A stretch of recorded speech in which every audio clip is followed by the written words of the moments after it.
દેશભરમાં કૃષ્ણ જન્મોત્સવને વધાવવા માટે લોકોમાં અનેરો ઉત્સાહ જોવા મળી રહ્યો છે, ત્યારે રાજકોટ જિલ્લાના ધોરાજીમાં પણ કૃષ્ણ જન્મોત્સવની ભવ્ય શોભાયાત્રા નીકળી હતી. જે કૃષ્ણની યાત્રા છેલ્લા 50 વર્ષથી અહીં કૃષ્ણ જન્મોત્સવની શોભાયાત્રા નીકળે છે, જે કૃષ્ણ જન્મને વધાવવા માટે ધોરાજી શહેર હરખઘેલું બન્યું હોય તેવું લાગી રહ્યું છે.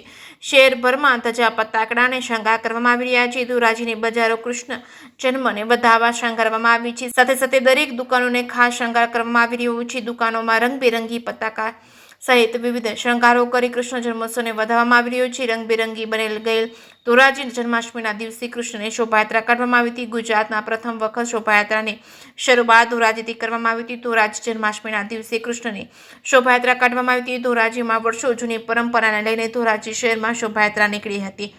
વિવિધ ધાર્મિક મંડળો, ધોરાજીના વિશ્વ હિન્દુ પરિષદ બજરંગ દળ દ્વારા આ શોભાયાત્રાનું આયોજન કરવામાં આવ્યું હતું.